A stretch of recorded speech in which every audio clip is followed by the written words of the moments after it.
Hello, amazing human beings. I am so excited to be here with you. We are striving through the month of December. We are pushing through. I want to make sure everyone's doing the best they absolutely can, making sure that you're giving your 100%.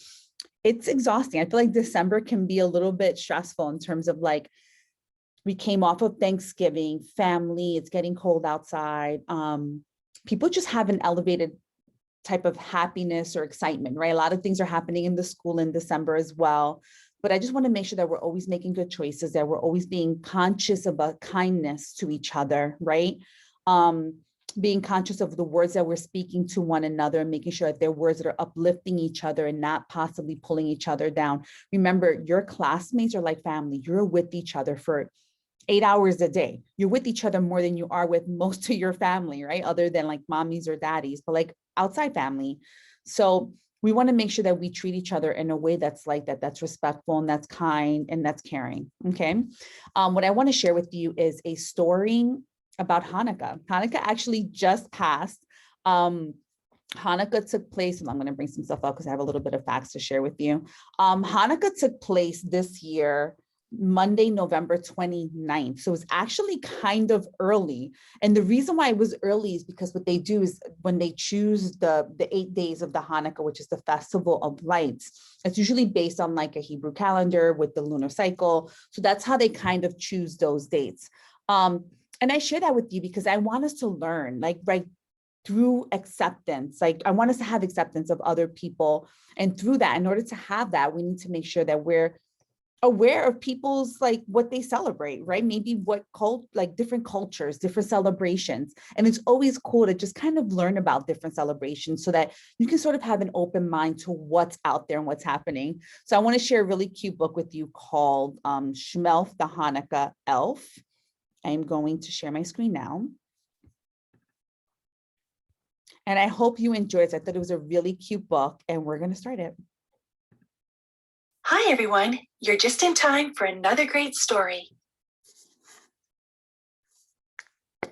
Shmelf, the Hanukkah Elf, written by Greg Wolf, illustrated by Howard McWilliam.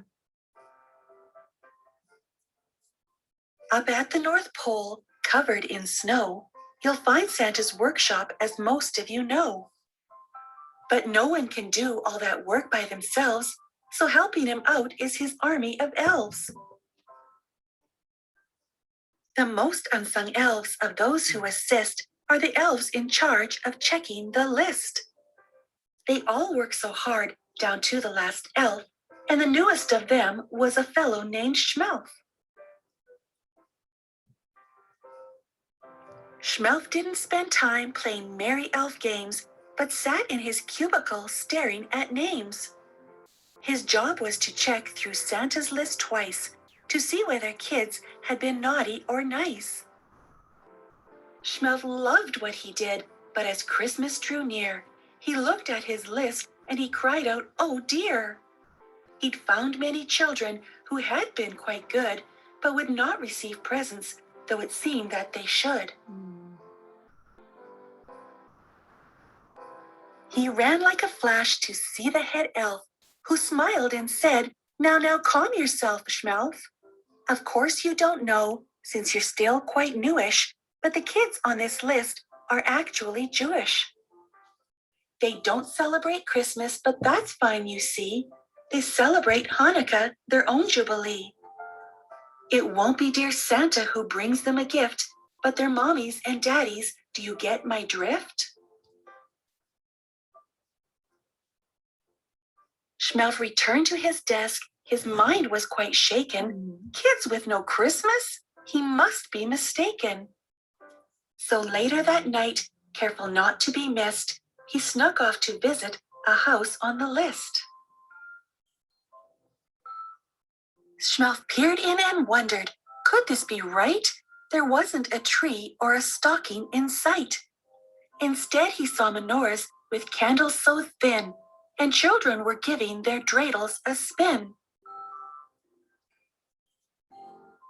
There was Gelt chocolate coins wrapped up in gold foil, and latkes frying in pans filled with oil. Then Shmelf saw there were presents, one for each night. His elfish eyes gleamed as he squealed with delight. Shmelf listened as Mom told the Hanukkah story of the Maccabees' battle for Israel's glory. And though the brave soldiers won their great fight, their temple had oil for just one more night. But once they'd set the oil ablaze, a miracle happened. It lasted 8 days. Hey, now I get it, Shmelf said with a grin. Hanukkah's awesome. I'm totally in. He raced back north and went straight to the boss, the big man himself, good old Santa Claus. Shmelf explained his discovery, this holiday grand, and when he was done, Santa held up his hand. Good Shmelf, chuckled Santa, it fills me with joy to see how you care for Jewish girls and boys. It shows me that you are much more than a clerk, and so I will task you with this special work. Hanukkah is a time for family and song. For joy and tradition, it's where you belong. I've decided at Hanukkah you'll travel the world, bringing magic and joy to each boy and each girl. Santa gave Shmelf clothes of white and of blue, the colors of Hanukkah, that much Shmelf knew. And a sleigh that could soar straight through the air, with a Jewish reindeer by the name of Asher. Now you good Jewish kids, for 8 nights each December, Shmelf will come visit, some years in November. He'll make sure your latkes are crispy and thin, your menorahs burn brighter, and your dreidels win. If there's one special gift that you'd like this year, tell Shmelf, he'll whisper in Mom's or Dad's ear. He'll do what he can to nudge them that way, in hopes that the present brings cheers of hooray. To reward Shmelf and Asher for all their goodwill, you can leave out some gelt and a nice kosher dill. What a magical Hanukkah, you'll think to yourself. See you next year, Shmelf the Hanukkah elf.